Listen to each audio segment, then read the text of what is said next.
अस्सलाम वालेकुम। इस वक्त अल्लाह ताला हम सबको हिफ्ज़ व अमान में रखें। आज की हमारी रेसिपी है बहुत ही मज़ेदार शानदार से बीफ कोफ्ते किस तरह नरम बने, मुलायम बने और जी इनका शोरबा भी बहुत जायकेदार हो और ये जी खाने में ना सख्त हो और ना ही जी ये टूट के हलवा बन जाए और जी शोरबे में कीमा कीमा हो जाए। तो अगर आप ये सब राज जानना चाहते हैं तो आप आपने इस वीडियो को स्किप नहीं करना।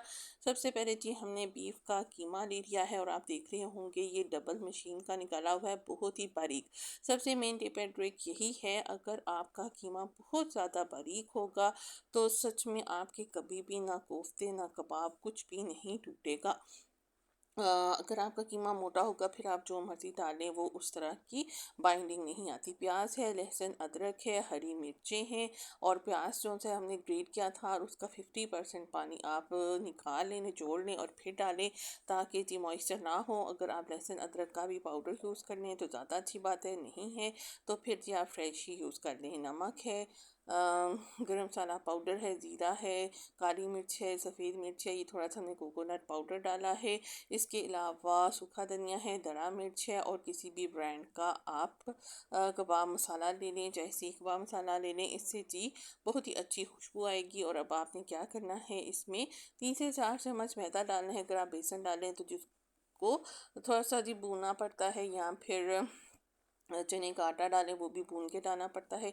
तो जी आजकल हर कोई झटपटी रेसिपी ढूंढ रहा होता है। अब आप देखें कितना अच्छे से हमने हाथ से मसल मसल के कीमे को मिक्स किया था। अब इसी तरह हमने एयर बबल्स हवा इसमें से निकालनी अच्छे से। हम हाथ में पहले जिसको गोल गोल घुमाएंगे और फिर प्यारे प्यारे से छोटे छोटे से कोफ्ते बनाएंगे। अब जी जो मर्ज़ी हो जाए, इंशाल्लाह ये बिल्कुल भी नहीं टूटेंगे। आगे हम इसका बहुत ही मज़ेदार सा शोरबा बनाने जा रहे हैं। आपने रेसिपी को स्किप किए बिना देखना है। और ये देखिए कितने ही खूबसूरत से राउंड राउंड से कोफ्ते हैं। अगर आपका कोफ्ता राउंड राउंड करने में उसमें क्रैक आ जाए या फिर आप उसमें जो मसाला जान डाल रहे हैं जैसे प्याज है या फिर आप इसमें हरी मिर्ची शामिल कर रहे हैं और वो बहुत मोटी मोटी आपने काटी हुई हैं तो फिर जी पक्की गाले ताड़ा कोफ्ता सत्यानाश होके रहेगा। और अगर आपने कीमा बारीक नहीं किया हुआ फिर भी जी खुलने के बहुत ज़्यादा चांसेस होते हैं। अगर कीमा बहुत बारीक हो फिर तो जी आप चाहे मैदा भी ना डालें तो आपका कोफ्ता नहीं टूटेगा, लेकिन मैदा डालने से इसकी बाइंडिंग हो जाती है और सॉफ्टनेस भी आ जाती है। अब आपने क्या करना है, आप चाहे उसी दिन निकाल लेने कि हमने फ्रीज़ कर लिए थे, इस तरह एयर टाइट बैग लें, उसमें एक एक कोफ्ता फासले से ऐसे रख के आपने इसको जी बंद करके फ्रीज़ कर देना है। फिर जी आप जिस दिन चाहें उस दिन बनाएं और एक पैन में उसमें खूब जी पानी अच्छे से गर्म कर लें, बॉयल कर लें। इतना पानी शामिल करें जितना आपको शोरबा रिक्वायर्ड है। और फिर जी आप इसकी आंच थोड़ी सी जी हमने एडजस्ट कर ली है। अब इसके साथ साथ हम इसकी शोरबा की जो ग्रेवी बननी है वो तैयार करते हैं। प्याज, लहसुन, अदरक और हरी मिर्च और टमाटर शामिल कर दिए, नमक, लाल मिर्च, हल्दी, सूखा धनिया और जीरा शामिल कर दिया हमने। और इसको हम जी प्रेशर लगाएंगे, साथ साथ हमारे कोफ्ते बॉयल हो रहे हैं और ये देखें बिल्कुल भी नहीं टूटे। अगर आपके कोफ्ते टूटने हों तो ये यखनी बनाने के दौरान ही टूट जाती। कुछ लोग जी फ्राई करते हैं लेकिन फ्राई करने से मुझे लगता है कोफ्ते के ऊपर हार्डनेस आ जाती है और उसकी लुक जी ब्लैकिश टोन की तरफ चली जाती है।